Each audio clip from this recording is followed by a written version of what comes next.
Welcome मो Odia channel. नमस्कार मो जगन्नाथ।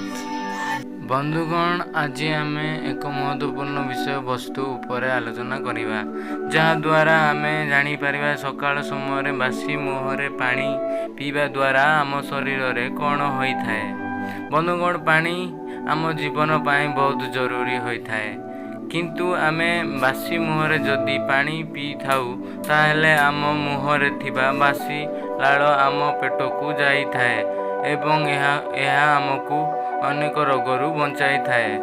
बंधुगण आमे पाटिरे होउथिबा लाल एपरी एक तरल पदार्थ अटे जहा अनसेटिफिक परी काम देई थाए। पानी आपण मानक चर्म रे अनेक रोग दूर करि थाए।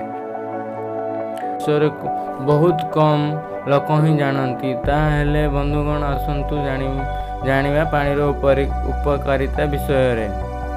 नंबर 1, बंधुगण सकाळ समय बासी मुहरे दुई ग्लास पानी पीवा द्वारा शरीर मध्य थिबा अंग गुड़िक एक्टिव हो जाती एवं आपणक चेहरा ग्लो आसी थाए। यह सहित शरीर में थिबा समस्त विषाक्त पदार्थ सफा हो जाई थाए, जहा द्वारा आम शरीर सुस्थ रही थाए। नंबर 2, बंधुगण राति रे सोइबा समय गोटे ग्लास पानी पीवा द्वारा हार्ट अटैक परी समस्या दूर होता है। सोइबा पूर्व पानी पीवा द्वारा शरीर तापमात्रा ठीक रही थाए। यह हार्ट अटैक ठारू बचाई थाए। नंबर 3, बंधुगण गाधेबा पूर्व जदि आपण गोटे ग्लास पानी पीबे ताहेले आपण उच्च रक्तचाप परी समस्या ठारू मुक्ति पाई पारिबे।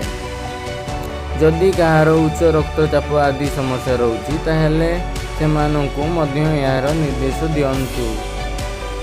नंबर 4, बंधुगण जदि आपण संध्या समय जलखिया करंती ताहेले ताहा पूर्व निश्चय गोटे ग्लास पानी पियंतु। या द्वारा आपणଙ୍କୁ दुईटी फल मिलिबो।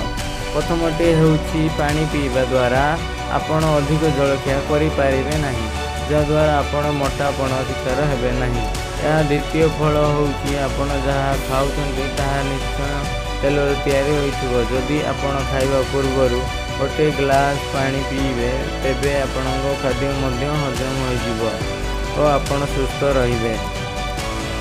नंबर 5, जदि आपण घरे किंबा ऑफिस रे चिंता रे रहउछन्ति ताहेले आपण 2 ग्लास पानी पी दियंतु।